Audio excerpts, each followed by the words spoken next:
Is that working, Jenny? Coming through slowly. I think my internet. There we are. Yes, I can see that. So it should, and that's on the proper slide. Excellent. Okay, Mhm. well, welcome everybody. Thanks, Jenny. Thanks for inviting me to speak. I'm Elizabeth Shrimpton. I'm currently a research fellow at Cranfield University, but I did my PhD in civil engineering at Birmingham University, and my supervisor's on the call, which is very daunting. So I hope I do him justice. So I've been asked just to speak about some of the work that I'm doing and some of the perspectives that I'm gaining through my work. And I'm going to do that through three case studies. But by way of a bit of a background, I did my PhD in civil engineering, as I've mentioned, in water, and now work in energy infrastructure systems. But before that, I was a lawyer for about 20 years, working on risk profiles and whatever for the insurance sector. So I have a bit of a mixed background in terms of academic disciplines that I've engaged with. And so that perhaps gives me a different, perhaps, insight and different focus. I tend to look at infrastructure systems, but often the governance and social systems around them. And that's very much influenced what I do and where I come from. So as Jenny said, I'm happy to take questions. I'm going to leave some pauses at the end of the three case studies to ask any specific questions on those, but we'll have a Q&A session at the end. Okay. So I'm going to give a brief introduction on the themes that I'm interested in and engaged in, but I'm going to concentrate on three case studies which I'm actively involved in. High PT around hydrogen, MADIS around energy systems and drought, and DSOL, which is around solar powered desalination. I'm going to bring those together with some concluding remarks and what I think the connectivity between what can look like three different projects actually are, and offer some insights and invite questions and thoughts. So the starting point and the way that I approaching the work that I do is to see infrastructure systems as socio-technical systems, not purely technical, not purely social, but a deeply embedded socio-technical integrated system. So infrastructure change, particularly the transformational changes that we're looking at in the face of the Anthropocene and the climate change challenges, are fundamental changes, transformational changes, which when we're moving that infrastructure system is going to have an impact on society as well. And that's very much my starting point. It's also accepting and embracing that complexity, not the optimization necessarily of a system, but embracing the complexity. So what do I mean by that? So I see the core mission as bringing about the desired changes that we need, those socio-technical changes, but not creating a new set of problems and injustices. So in terms of engineering, the way that I see it is it's redefining the problem statement and re-looking at what the system of interest is. And I'll explain what I mean by that when I look at the three case studies. But in particular, there's an engineering philosopher who I quite influenced by, called Carl Mitcham, and he talks a lot of complicated things, but really at the heart of what he says is ask engineering to take more into account, when we're looking at a problem and when we're looking at a system of interest. And I think if I'm looking at energy systems, for example, there is a deep connection between land and water systems. And I think it can often be a problem just to look at energy in isolation. And of course, it being a socio-technical system, we're looking at people, finances, governance, and all those systems around it that need to change to make our engineering transformations work. And again, I'll explain that a bit more through the case studies. So the first one is High PT. It's a global hydrogen production technology centre, which is funded by UKRI through EPSRC, co-funded with parallel organisations in the US, Canada and Australia. And the idea between HiPT is about 20 different universities in those jurisdictions involved in hydrogen production and linking those different skill sets in those countries together. So HiPT is about accelerating responsible and just net zero hydrogen production. So when it came to us, when we were originally looking at the proposal, it was just hydrogen production, but we were extremely keen, and I think it's necessary to inject and include the terms responsible and just within those production technologies. And we're not looking at the mainstream hydrogen technologies here. We're looking at two alternative net zero H2 production technologies. It's a 5-year project. And I'll talk a little bit about those 3 technologies and why I think that's important to discuss. So the first one is water electrolysis. And we know that electrolysis exists, of course, for hydrogen production. But there's 2 particular types of water electrolysis that we're exploring.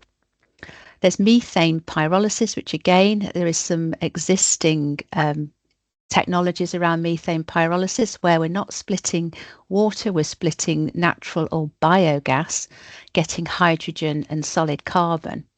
And a particular feature of the work on methane pyrolysis is that the carbon that's being produced is extremely long nanotubes with potentially quite a high value, high strength and high value and high market value, to the point where the carbon might actually be more valuable than the hydrogen. And photocatalytic water splitting, which again we're looking to advance and make more efficient, splitting water using photocatalytic solar cells. So 3 different technologies. So not the traditional steam methane reforming or the PEM electrolyzers.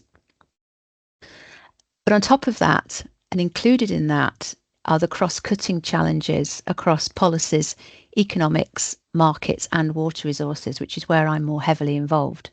So I'm looking in particular at the governance regimes around hydrogen production and also looking at the justice implications, which I'll talk about in a minute. We were actually told that if we hadn't included those themes, we probably wouldn't have got the grant. So whilst the net zero hydrogen was very interesting and formed obviously the major part of the grant, we probably wouldn't have got it if we hadn't included these additional themes. And I'm flagging here that there is a technology and a social side embedded in this project. And I think the technology side is really important, not just because we're looking at the technologies, but to flag that there are different hydrogen technologies. I know if any of you are engaged in the hydrogen world, it tends to be lots of sound bites, lots of it's expensive, water's needed, all these sort of comments without really embracing the nuances of different hydrogen production techniques. And these are really important because when we're looking at these 3 different techniques, so we go back, obviously methane pyrolysis uses some water in the processing, but we're not splitting water. We're not taking the amount of water that we would use in water and solar water splitting. So it might be more suitable in situations where there's less water, where water is more of an issue. With photocatalytic solar water splitting, we think there's going to be more land requirement. So again, it might be suitable in very hot countries where land is less of an issue and less likely in other circumstances. So immediately, just looking at the different hydrogen production technologies, we can start to see different social impacts, and we can start having a more informed debate on how hydrogen is going to impact on different communities, and have really much more exciting conversations about which technology might be more suitable in which jurisdiction or which circumstance. Also finding I was in Australia quite recently, talking to Australians in southern Australia about their governance regimes and how they're building up from a niche level of hydrogen into something wider.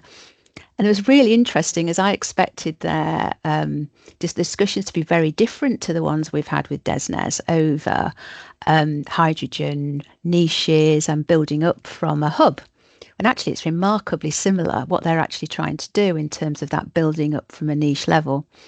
But what was different was how they're going about it, and these new governance systems and new legislation that they're bringing in, which is very different to how the UK is focusing, which in turn is very different to how the US is focusing. And I think what we're going to be able to bring from these engagements is a lot of learning from quite similar environments in lots of ways about how people are trying to build and develop their global hydrogen production.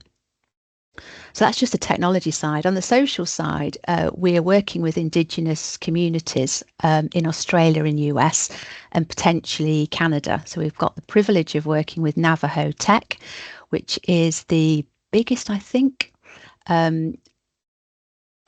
college in the UK, which focuses on the indigenous communities. And what we're trying to do is, in the justice part of the project, is not make the same mistakes we made in previous industrial revolutions. Look at communities that may have had difficulties in the past and may have been overlooked in the past and try and do things differently. To give an example, in Arizona, we were driving through the Navajo territories. And across the territories, you could see all the normal infrastructure pylons cutting through the land, as you see with any sort of energy infrastructure system. But what I was told was that some of the communities living under that infrastructure are still off grid.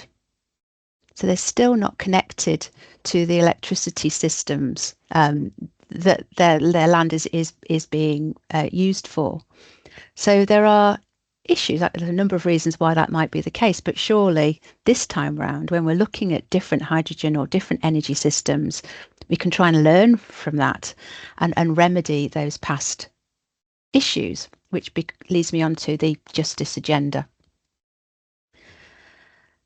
So I'm very interested in the justice issues around energy transitions and that just transition. And there's been a recent emergence of literature around energy, hydrogen and infrastructure systems. And some of these I've listed here. So rather than, sorry, my dog's kicking off, rather than deal with just the 3 dimensions of justice, which lots of people have heard of in terms of distribution, etc.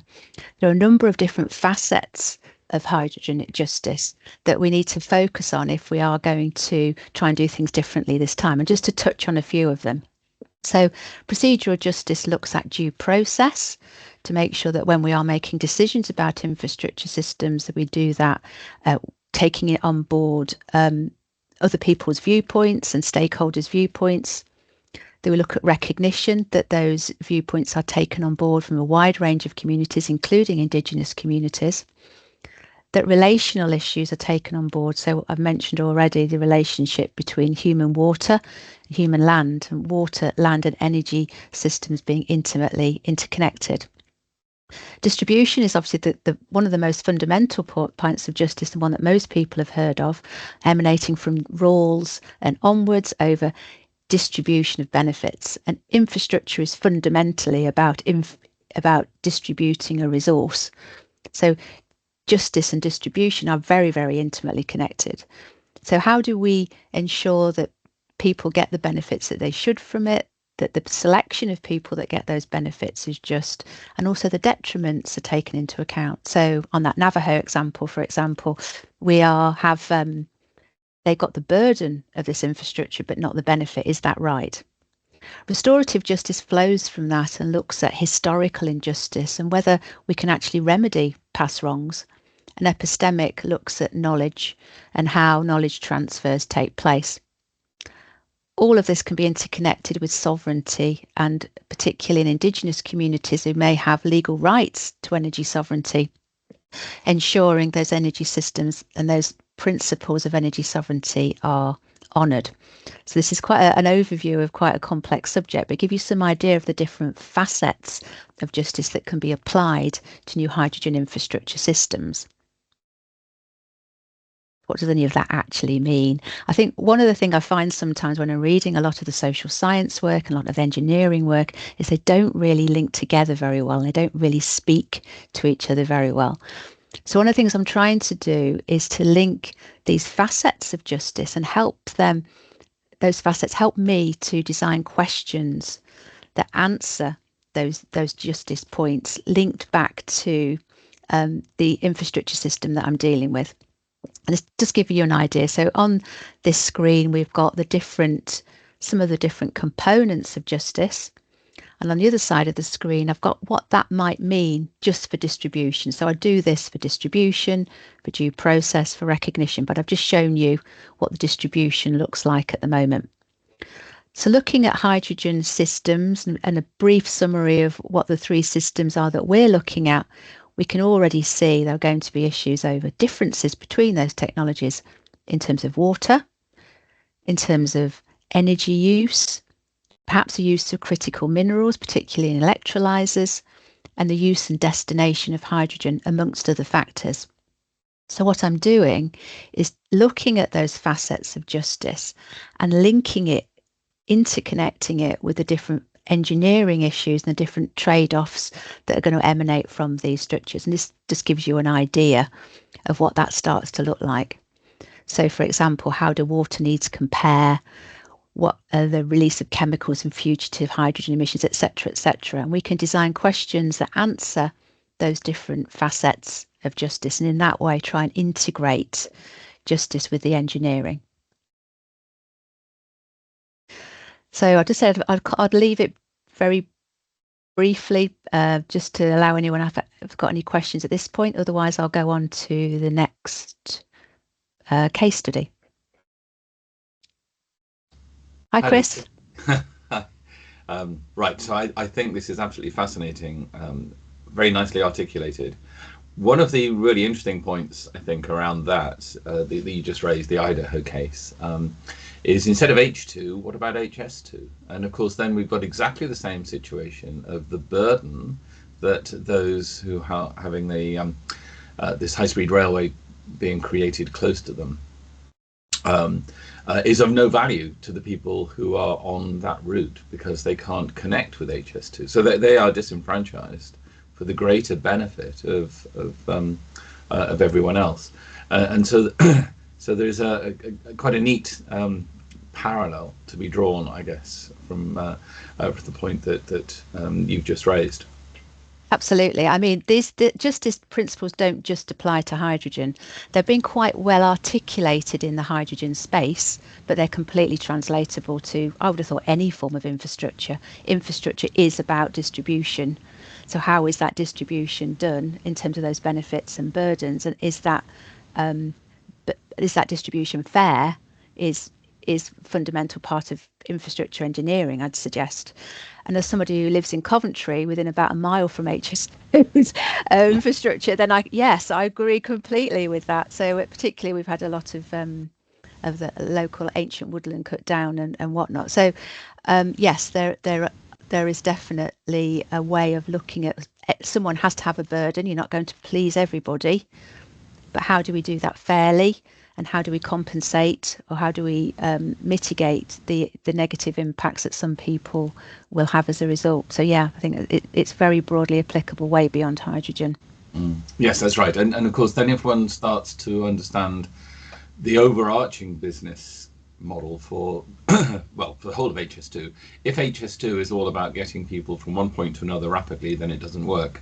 And then you've got the franchised and the disenfranchised. But if the wider business model is understood to be freeing up space on the other parts of the rail network, then in fact we might all of those who use the railways will benefit. But of course it's not the way it's portrayed. And no.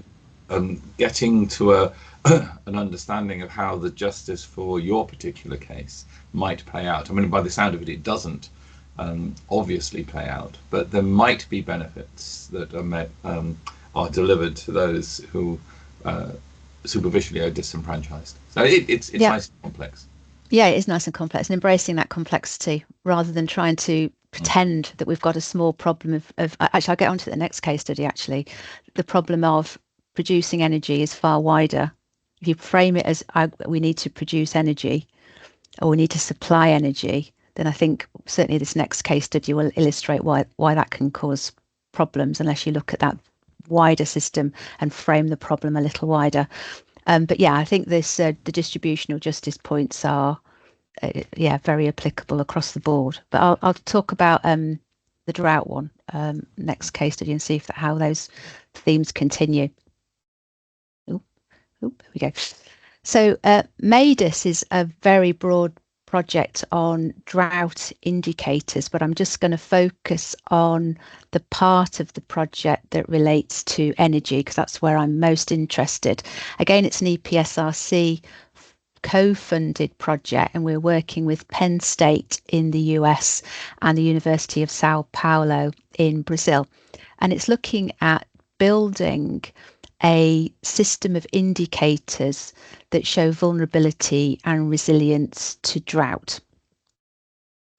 So just focusing on the energy systems, we've been looking at small scale farmers in our particular part of the project in South Africa, Morocco and Turkey.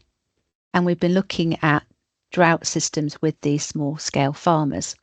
And the reason for choosing these particular locations is not necessarily that they've suffered the worst droughts that can be suffered on the planet, but they are undergoing the most change.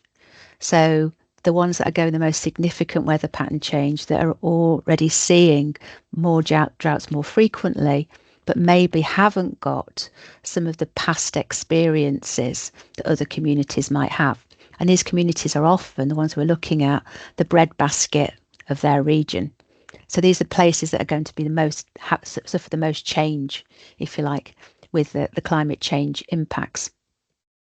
And we know drought is a complex phenomenon.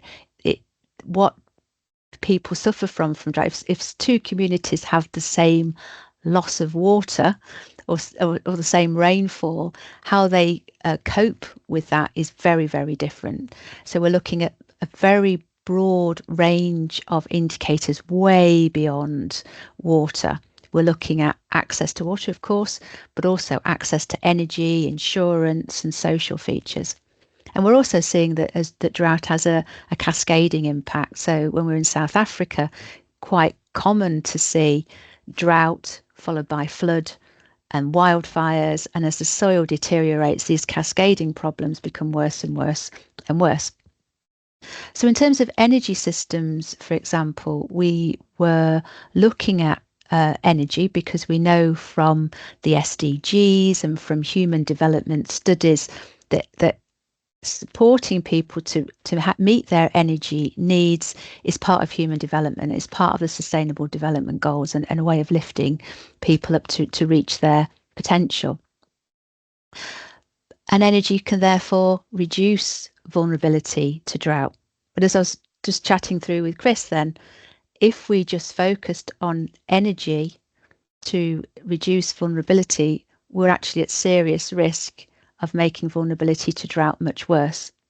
And that's because by increasing the energy supply, what was happening was there was more drilling for water, more pumping of water, so going down into aquifers and reserves without that being controlled in any way, and the aquifers have been depleting to unsustainable levels, which ultimately means the water reserves are actually going to be reduced over time, the vulnerability will increase over time, and the energy system could actually be part of those unintended consequences of a complex system, making the ultimate drought and vulnerability significantly worse.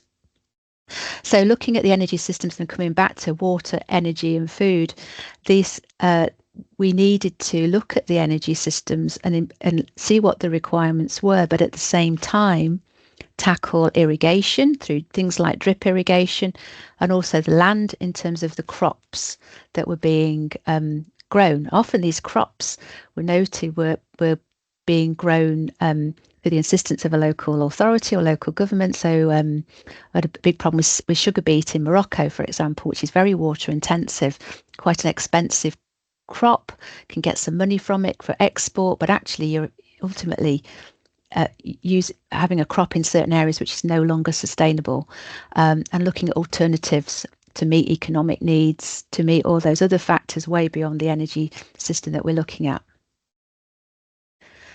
And one of the techniques we use, Maidus has a huge global Delphi survey from experts from around the world, looking at what the indicators are. What are these massive wide range of indicators that can flag vulnerability or resilience to drought way beyond the water features.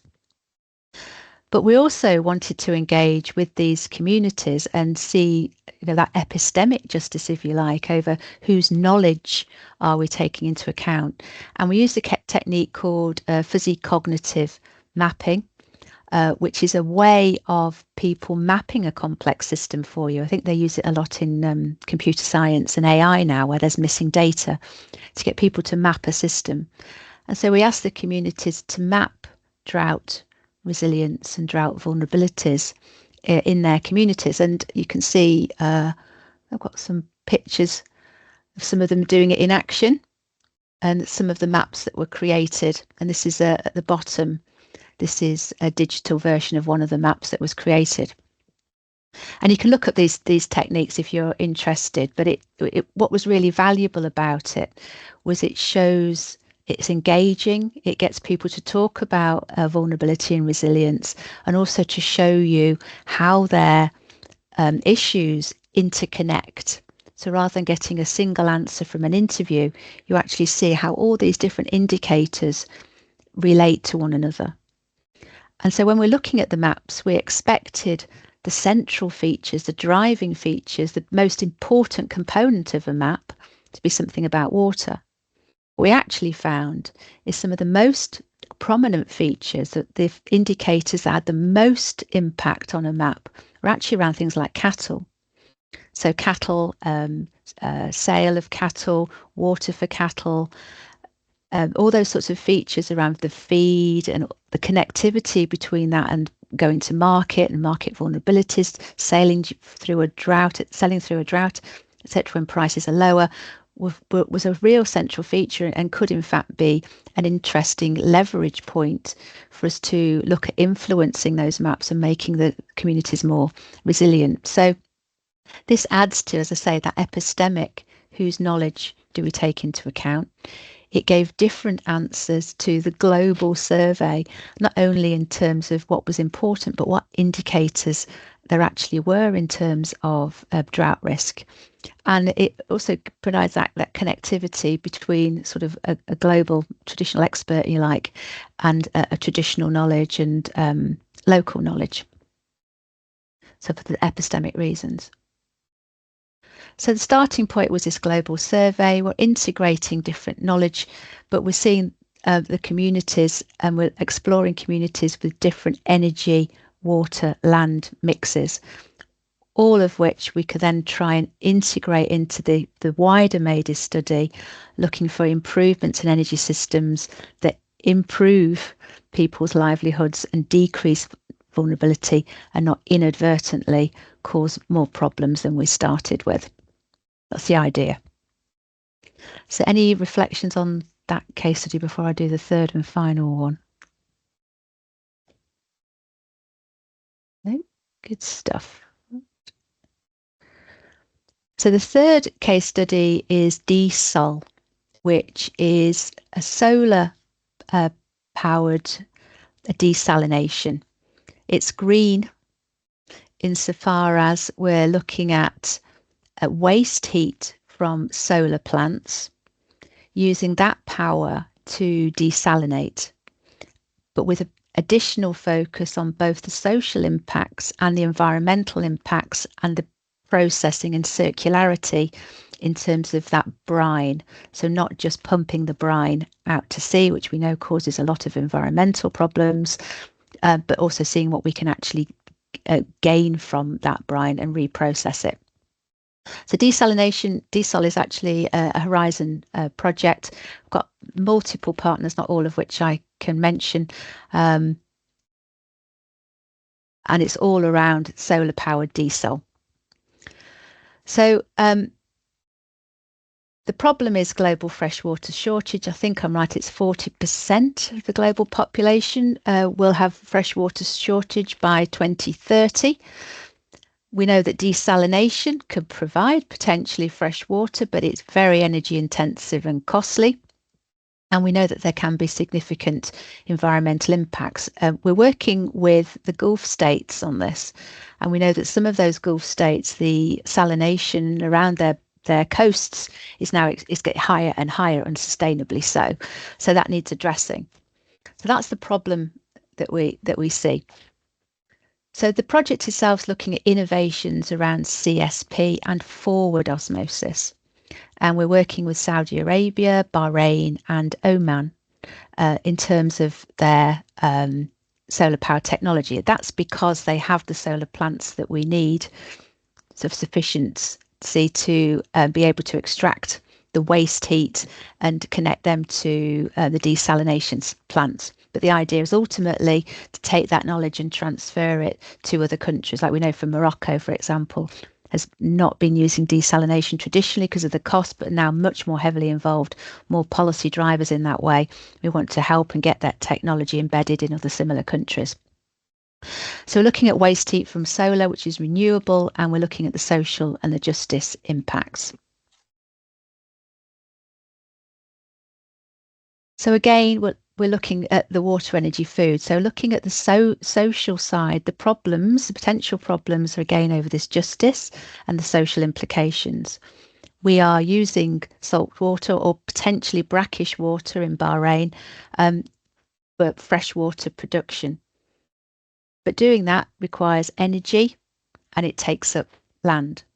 So we're going to be having potentially more bigger plant on territory that is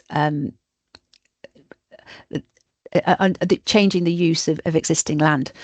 In Saudi Arabia, we're told that's less of a problem. It could be more of a problem in Bahrain, which has got far lower amount of land available. So we're making compromises all the time between which land is farming, which is for food production, which water is and how the water is going to be used. So one of the big issues for the desalination project is who has the burden of the plant and who has the benefits of the fresh water that's produced.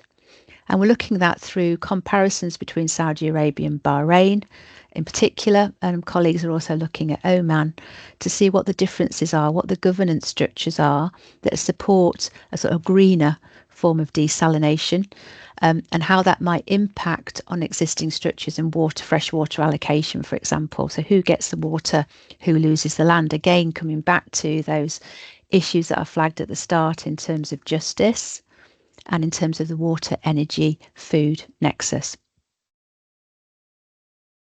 So any reflections on that one? We'll have questions at the end, so that's fine. Good. So just bringing all these examples together, what can we learn from them? I think that what I take is that engineering and applied sciences are moving really quickly. And also, if we're looking at things like the hydrogen work, there are multiple solutions for different contexts, but I see too much of a lack of nuance in those debates. There's a lot of opportunities to adapt these and consider in detail these different technologies and how they're going to apply and how these different infrastructure systems can apply differently in different contexts. Also, I take that technical solutions are not enough.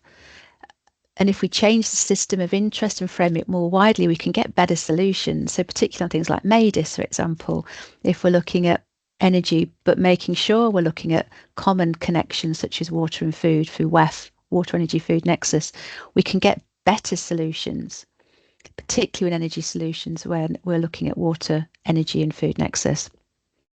All of these projects also accept and require a social license to operate. So I suppose as Chris has flagged in terms of HS2, these projects want a social license. They want social acceptance to operate rather than infrastructure being something that's imposed. So all of these projects have components of social engagement, and that can cover a multitude of different levels, I'm sure, and I could talk about that for another hour. But in terms of that, what do people want out of their energy systems? What improves livelihoods? What is it that actually improves their capability to achieve what they want to out of their lives? And how do we do that, being conscious that when we're changing a complex system, we're going to have inadvertently cause issues? How do we monitor that? How do we cater for that? How do we try and predict that as best we can? And also these way of thinking and looking outside just the immediate technical problem is taking more into account, considering trade-offs, avoiding previous mistakes, and moving us closer to a just transition. So one of the theoretical frameworks that I'm developing is around this. I'm hoping to get it neater in due course, but we're looking at resources in an ecosystem, so around the WEF, water, energy, food and land, also being cognizant of what's unusable and how that unusable component can become bigger and bigger. So if we're using land and tainting it to the point it can't be used anymore, that becomes unusable. But we're looking at those resources being processed, if you like, through an infrastructure system, being converted through infrastructure, but then being heavily influenced by place in terms of its geography, norms, behaviours, and being overseen by governance systems, power systems, funding and general interests. And these are all the features that interconnect to influence the outcome of a system, and it flows. I also see the disruption and risk that can happen if we don't get this right. And all of these are then connected to what I see as a justice experience. So when the ecosystem, infrastructure, place and governance causes some form of disruption in some way, how people experience that disruption can be considered a measure of the justice of the system. Which brings us to the just transition.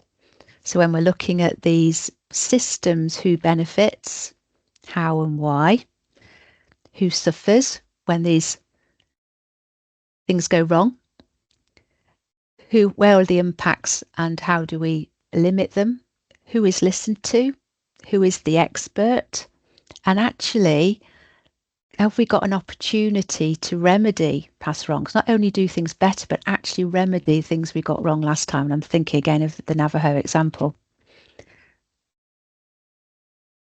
So in terms of energy systems and their transformation, energy is fundamental to human development and environmental sustainability if we get it right. The role of academia I see as a role as trusted independent advisor.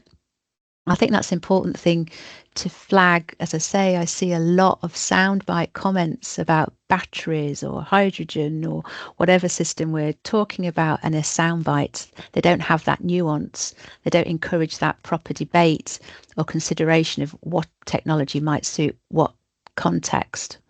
And I think academia's got a role to be that trusted advisor, and for us not to advocate for hydrogen or advocate for a particular system, but to listen and explore and set out the facts as we see them. We've got opportunity to share experiences and insights, aid in new products and co-design, advise on standards and governance, etc., etc. So see the role of academia very much as that trusted advisor point, building those systems, not only in terms of the technology, but engaging with those additional social and governance systems around them. So that's how I see things. That's how what work I've been doing. And really with this energy transition, I think my closing thought is it's complex. We're not going to find optimal systems, but we can do the best we can with trade-offs and understanding what those trade-offs are. And if we work together with others in this space, can we accelerate it and do things differently this time around? And I've got my Cinder Liz Shrimpton if you want to connect on LinkedIn or have a chat with us at any point. I think I've got about 10 minutes or so for questions, but thank you.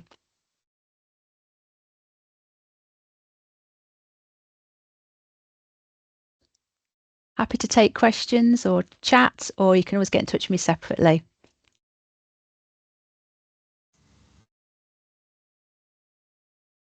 Thank you, Liz. That was really very interesting.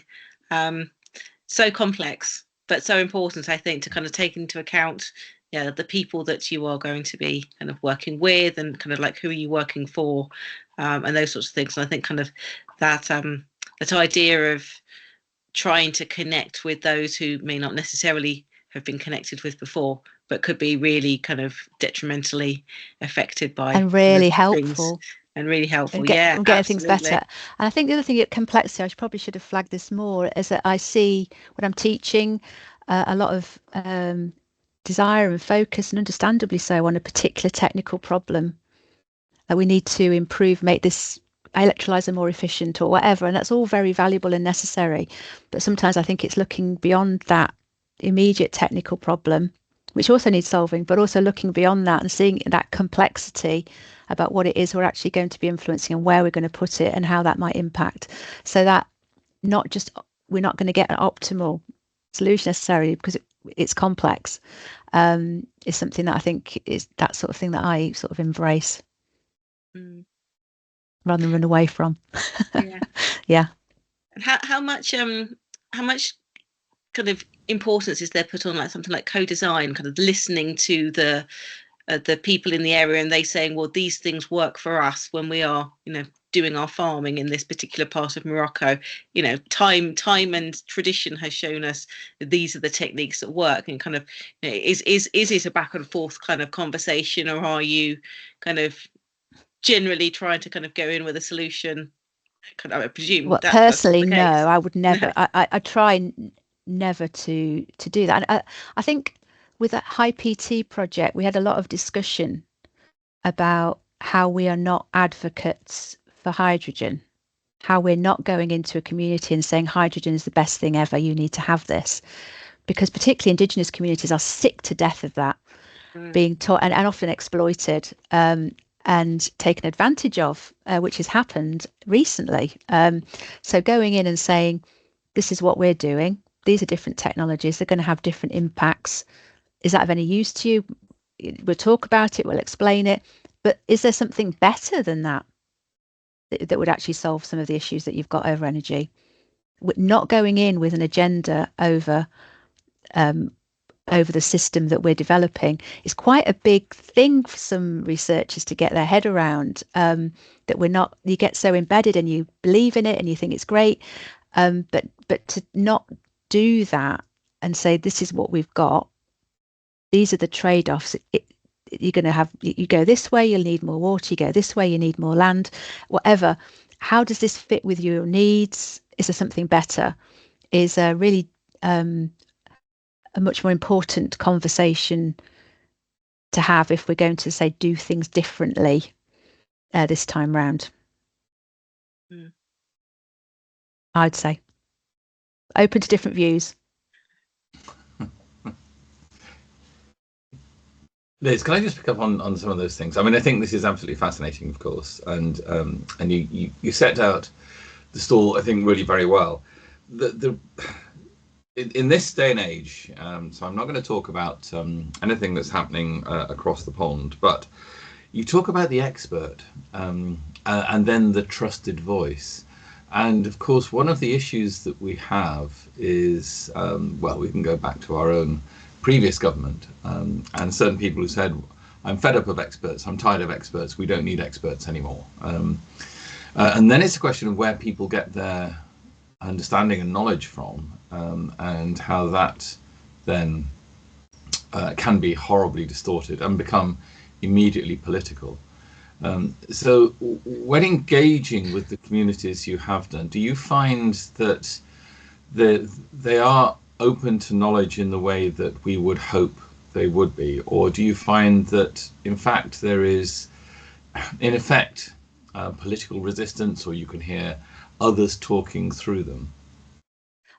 Both. So for indigenous communities, it will take me at least a year to engage, even at the most basic level, to build trust, to be clear about, and for them to test what I'm about and what we're about, and to get over the past hurdles that other people have left in our wake. before we'd even get at the table. So it takes a lot of time, and a lot of understanding, and a lot of patience, and a lot of doing it their way. Yes. And a lot of respect for different viewpoints, because that respect's just not been given before. So I think that's part of the reason I say there's so much to talk about. I probably did it too briefly, but trusted advisor is a fundamental part of the projects, because we've got to garner that feeling around the project, both in terms of how we express ourselves and how we feel about it, because that's what's going to be carried forward. That will help future projects. And because we're overcoming the problems of the past, where people have advocated or pressed for something and it's not been right for that community. So certainly in those communities, I'm finding it very time consuming just to get to first base. And on the other side, I'm working with the insurance sector, who and energy insurance bizarrely has had very little input with academia, some, but very little. So I'm trying to build those connections, and they are ravenous for data knowledge and trusted advisor role, simply because they've got so much information, they don't know where to go with it, and it's costing them loads of money.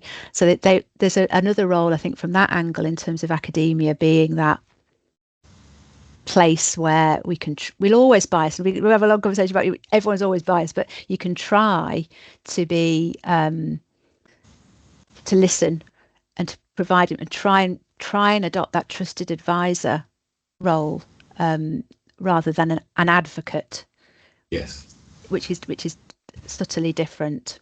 And of course, we've had issues with this again in different spheres in this country.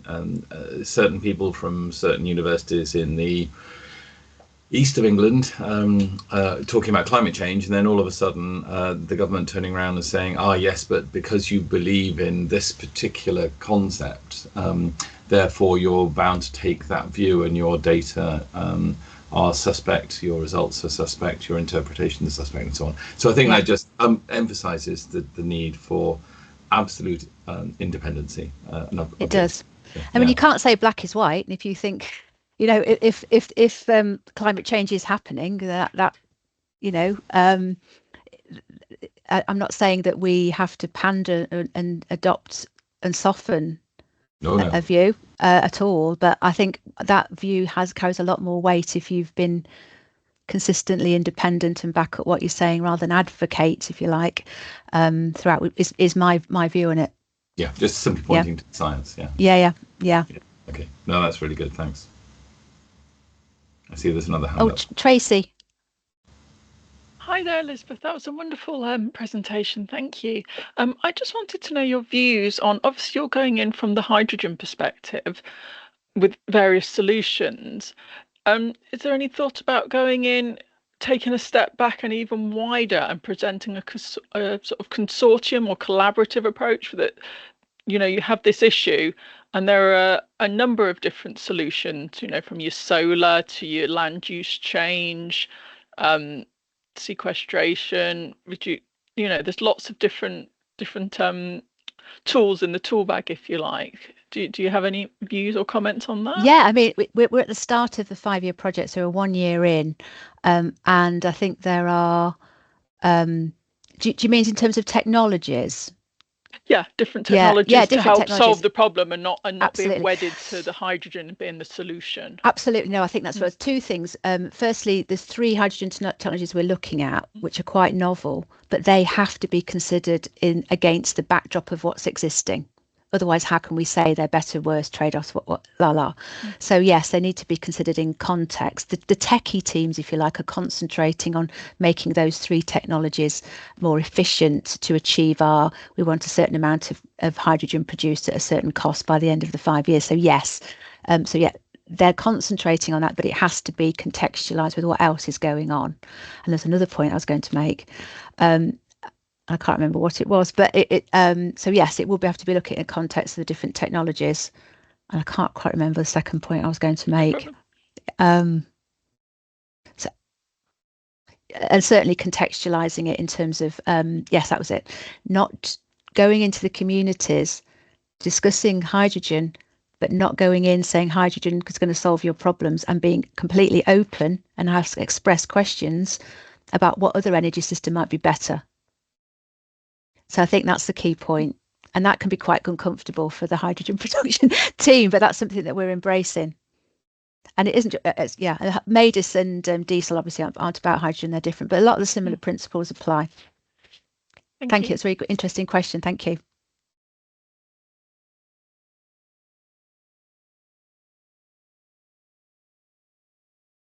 Okay. Yeah. Does anyone else have any last questions? Oh, there's a comment in the chat from Claire. Let's have a quick look.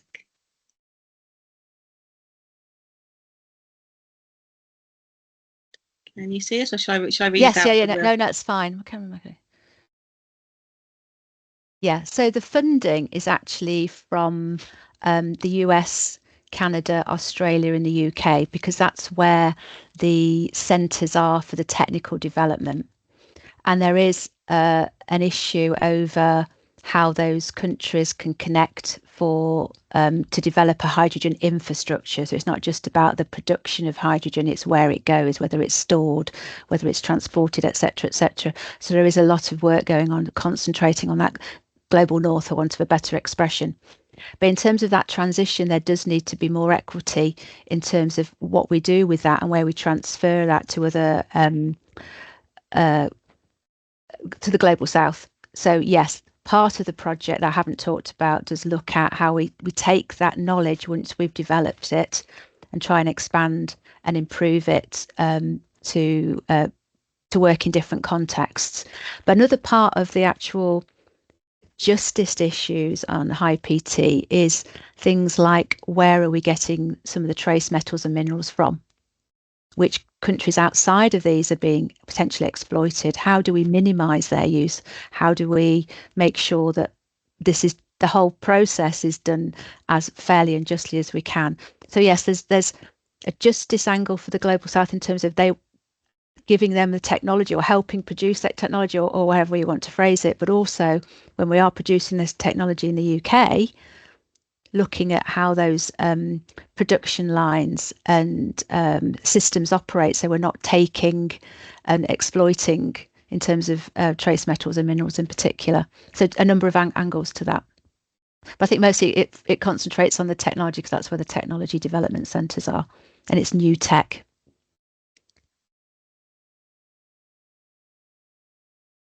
Thanks for the question.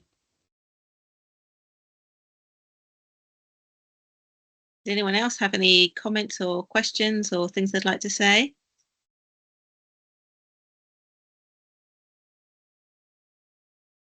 Lovely. Well, thank you very much. Thank you very much, Liz. That was really very interesting.